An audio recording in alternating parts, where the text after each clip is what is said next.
Aside from using a Polaroid or a disposable camera, I got into shooting on film a year ago and took as much stills to different locations and events where I shot with a Canon AE-1, a disposable camera, a Rolleiflex, and a Polaroid, and in some instances incorporate my Lightroom presets here and there. But here's the thing, when it came to shooting on film, specifically on a Canon AE-1, I didn't know how to load like a film, even though I had watched multiple videos on YouTube. I think it would take me like 30 minutes. Obviously now I do get the gist on how it's done. It took me like months before I did like get it. I think I got a hang of it like at the end of the year in 2022. And then in the case of the Rolleiflex, I just couldn't figure it out because it just seemed like, you know, when you see something so complex and then you're sort of like, oh shit, I would just ask someone who's more in the know to just do it. So I went to the camera store, then the guy helped me just do it and then got that sorted. So now I've officially gotten the hang of how to do all of this. I've come to realize that I do like shooting on film. I like how it serves as a third eye for moments that happen on a typical day that you wouldn't have had the chance to document if you didn't have a camera. I've come to realize that while it does capture moments, I'm still in the limbo phase of fully understanding how things work, because all cameras work differently. For instance, a digital camera, which has the option for you to visualize what you had shot, and the film camera which doesn't, it sort of creates this sort of like, well, fingers crossed, I hope things worked out in the end. Bear in mind, me thinking that everything was going to be great, shocker, when the developing process came forth, I was sort of like, what's going on sort of thing. With the Canon AE-1, I shot the trolley from being at Powell, stills at Market Street. I was able to get great shots at Sutter Street, a few at Chinatown, while painting on plein air, also being at the Peace Pagoda, and here and there on Powell Street. Although I did get stills that I did like, there were instances whereby the images just didn't work out in the end, either through my fingers being in the way on Clay Street to instances whereby pictures were just completely blurry at the pier in San Francisco. So while I did think that things were going to work out, I do like how in some instances it's exceeded my expectations, and in some instances I thought I captured something which ended up not being the case sort of thing.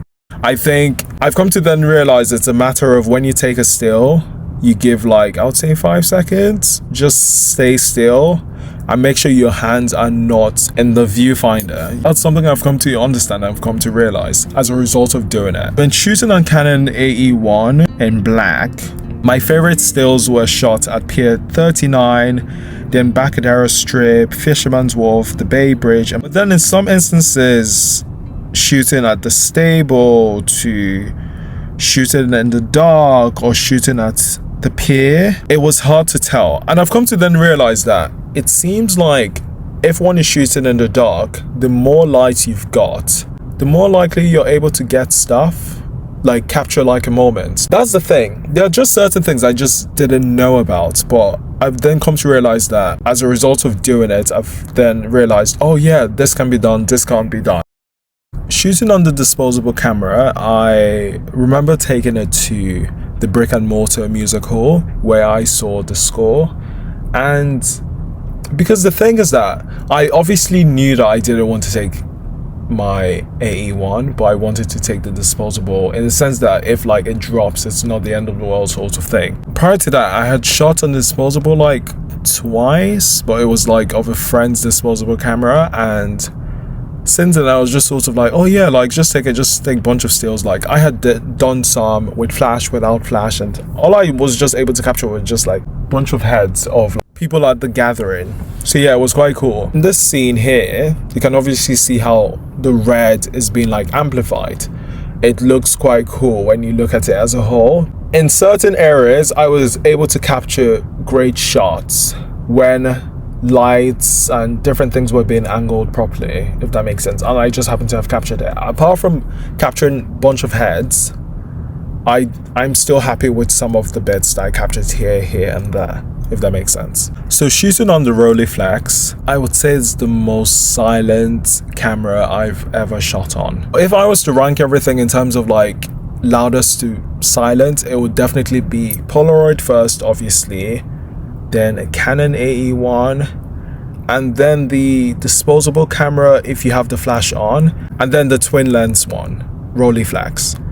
Given the fact that I haven't used it ever in my life, taking it to different spots such as like taking pictures of Chinatown or going to like the stables, it's one of those cameras that you definitely need to stay still and take the shot. My mindset while taking stills on film was just strictly just like digital, whereby you press the capture and then you move on, and then if it's blurry you keep taking. I think the whole idea whereby you know that you have the opportunity to have a look, I think that's what helps. With film camera you're a lot more like, oh, is it worth the shot or should I just take it anyway regardless? And if I'm taking it, always remember that your hand shouldn't be in the way and you should be very still and just stand there for 5 seconds at least. That's what I would say. Or 3 seconds, I'll say 5 to just be safe at it. When I took pictures with the Rolleiflex, I went to Chinatown. Chinatown seems to be the most part I tend to take pictures because I feel like I can capture a lot more interesting things, if that makes sense. If I'm taking pictures, I would either go to Japantown, Chinatown, Fisherman's Wharf. So I went to Chinatown and then I went to like stables outside San Francisco just to take a bunch of pictures. And in some instances where I took a picture of the cathedral, for instance, with people at the park, it was extremely blurry because I had then seen that it seemed like one of those things whereby the reason why it ended up being blurry was because I had captured it once, but then me not knowing I'm supposed to stay still, I completely just moved on to the next scene, and obviously it just captures like the movement from when it was being pressed to the moment it's been like actual being taken, which is when I did move. So yeah, instances like that have made me understand the need to freeze extremely long. In the case of shooting on Polaroid and going to different events, I took the Polaroid camera during the Pride parade. So the thing is, I wasn't quite sure of what to take. I just knew that it would be a good opportunity to take as much things as there were a bunch of things happening, if that makes sense. So I was able to capture a group of instrumentalists in addition to people on stilts as well. And even there were bits whereby people had moved and then I pressed capture, it was just quite cool on the end result and how things worked out. And then lastly, Lightroom. I have a preset that will be coming out sometime later on, I'm not sure when, but then I've just come to like using it all the time.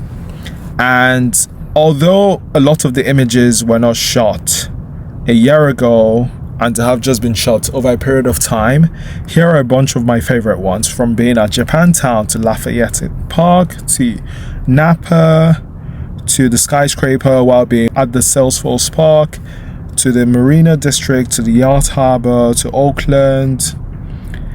Different stills here and there, being at Fisherman's Wharf, Pier 7, all of that. I think I do like how the difference in capturing stills and motions are being represented in various ways, if that makes sense. But in general, that's my overall thoughts on shooting on film. I intend on shooting a lot more and investing a lot more in more cameras and more things and taking more risks when it comes to trying something new and stuff. And my favorite stills are currently on my website, and feel free to go have a look and give me your thoughts on your favorite as well and your least favorite, and any advice and thoughts here and there in terms of films and cameras you'd like me to explore. And once again, thanks for watching, and don't forget to like, subscribe, and leave all the whole fun comments people say and do on here. And yeah, see ya, bye.